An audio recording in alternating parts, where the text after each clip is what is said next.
There is a new development in the Clinton Foundation controversy. Turns out a billionaire donor to that foundation was denied entry into the U.S. last year over worries about possible ties to a terrorist group. To our Catherine Herridge with the details. All right, Catherine, who is this guy? Well, thanks, Stuart. This is a very wealthy and influential Nigerian businessman, Gilbert Chiguri, and he's been in the news because of his strong financial support for the Clinton Foundation. Today, the Los Angeles Times is reporting that he was also denied a visa to the United States because of questionable ties to the Middle East and specifically arms dealing. Critics say this case shows the blurred lines between the foundation and State Department business under then Secretary Clinton. The Clinton campaign has said consistently that no laws were broken, and part of the State Department's job is building these kinds of relationships, I guess, if that's the right term. Okay. Well said. These kinds of relationships, yes. I don't know what to say there. Okay. I've got another story, and this is, I believe, your story. Fox News is reporting that one or maybe two electoral voting systems have been hacked. Now, is there any suggestion that this could actually affect the voting results?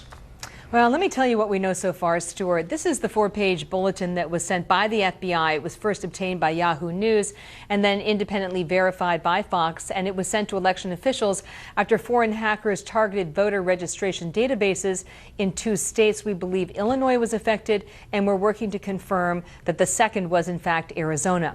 The FBI reports that 8 IP addresses, each a unique numeric code identifying an individual computer, used readily available software to scan the Board of Election websites for vulnerabilities.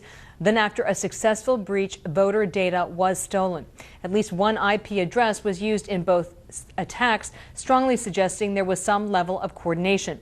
The same threat prompted Homeland Security Secretary Jay Johnson to hold a conference call with state election officials in mid-August, offering federal experts to scan for additional weaknesses and shore up the voting systems. A former Homeland Security official under the Bush administration said the targeting is in fact very serious.